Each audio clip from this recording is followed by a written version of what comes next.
अस्सलाम वालेकुम, मेरा नाम अतीर है और आज की इस वीडियो में हम आपको आपके चैनल पर खुशामदीद करते हैं। आज हम इस वीडियो में बात करेंगे कि इनाम नाम का मतलब और लकी नंबर के बारे में। साथ ही हम ये भी देखेंगे कि इनाम नाम वाले लोग कैसे होते हैं। तो चलिए शुरू करते हैं। सबसे पहले हम बात करते हैं कि इनाम नाम का मतलब क्या होता है। इनाम नाम उर्दू ज़बान से लिया गया है और इसका मतलब होता है मेहनत का फल या सवाब। ये नाम कामयाबी, तारीफ़ और मेहनत के बारे में याद दिलाता है। इनाम रखे हुए लोग अपनी मेहनत और सख्त मेहनत के फल हासिल करने की कोशिश करते हैं। अब हम बात करते हैं कि इनाम के लकी नंबर के बारे में। इनाम का लकी नंबर 9 है। ये नंबर इनाम की ज़िंदगी में खुशी, तरक्की और कामयाबी का राज बन सकता है। लोगों का कहना है कि 9 नंबर वाले लोग समझदार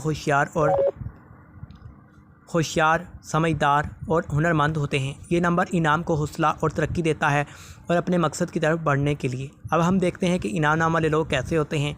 इनाम वाले लोग मेहनती, कामयाब और पुरजोश होते हैं। उनकी ज़िंदगी में मेहनत का बहुत अहमियत होता है और वो अपने कामों में पूरी जोश और जज्बात से लगे रहते हैं। इनाम नाम वाले लोग अपनी मेहनत का फल हासिल करने के लिए हमेशा मेहनत और लगन से काम करते हैं। तो ये थी हमारी आज की वीडियो, जहां हमने इनाम नाम का मतलब और लकी नंबर के बारे में बात की और देखा कि इनाम नाम वाले लोग कैसे होते हैं। मुझे उम्मीद है कि आपको ये वीडियो पसंद आई होगी। मिलते हैं नई वीडियो।